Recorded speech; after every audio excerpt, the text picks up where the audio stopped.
Welcome to Hood Champion Boxing and Sports.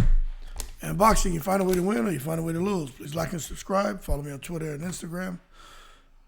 And leave that and become a member to the channel. Doesn't cost you anything but $3. And leave that donation for that fried rice and chicken wings, man. Looks like Joseph Parker. The decision for him to sit out and wait to see what happens between Usyk and Dubois. We know Usyk and Dubois are supposed to be scrapping in July, but Parker won't be getting back into the ring until September. And I can kind of understand. It's like you have a big opportunity because there's not going to be a trilogy between Usyk and Dubois. It's just kind of a grudge match right here. But there's not going to be a trilogy. But the winner is supposed to be facing the Big Uso, Joseph Parker. Now, I'll be honest with you, I'm kind of surprised that the New Zealander chose to just wait till later this year to fight. But I also understand he's been fighting so regularly that he probably just wants to, sit back and say, I'm not going to risk my position right now to a caveat or someone. I'm sure there have been discussions about Joseph Parker getting a stay busy fight.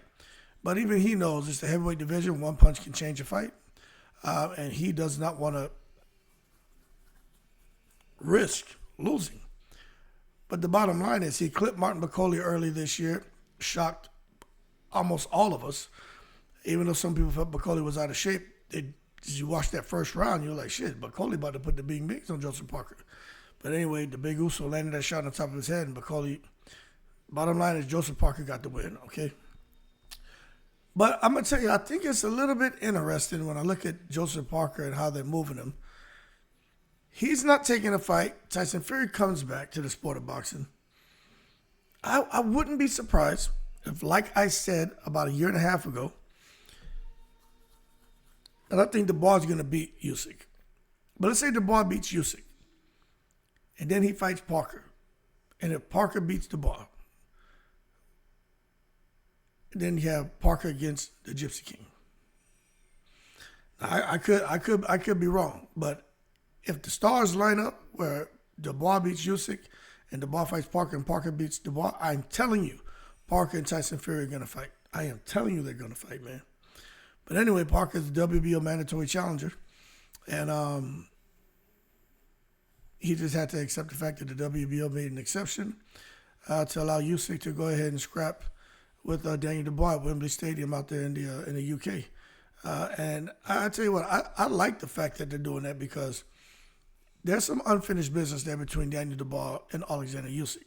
That whole low blow thing, and I bring that topic up, man, and everybody has an opinion on it. To this day, that will never stop being a topic of conversation and a controversial issue because most of us feel that was a clean shot. But nonetheless, they get to resolve it, and the bottom line is Parker. He and his team have come out and said Parker's not fighting again until September. And I don't know, but this thing about guys not fighting and just waiting for big opportunities, I mean, I get it. When you look at the kind of money Parker's been made in the last couple of fights, it's not hurting him to not get back in the ring. But waiting on the outcome of the rematch, I mean, there's 4 belts, right? So let's say, and he's the interim. If somebody vacates, he gets elevated. So either way it goes, Parker's in a good position because there's a chance that Usyk may, if he beats Dubois, he may just drop them belts and go retire. But if Dubois wins, Dubois ain't dropping shit. I don't see Dubois dropping anything unless some sanctioned bodies try to strip him or do something shady. But the bottom line is Usyk hitting the end of his career. Parker, it seems like his career is now getting going. Dubois' career is now getting going.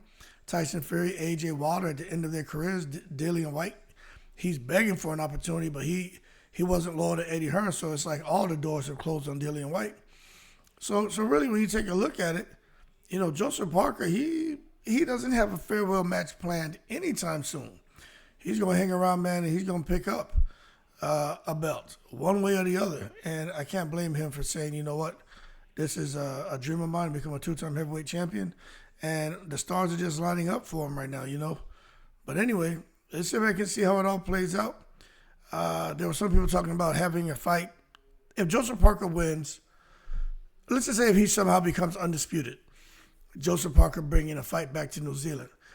I don't know how that would work. The New Zealanders would have to chime in and say, yeah, that would make sense or it wouldn't, because it all boils down to numbers. I know he'd want to do it, but the kind of unless Turkey she just wants to bring a fight to New Zealand, but I don't even know if they have the infrastructure out there to support a fight that could support 80,000 people.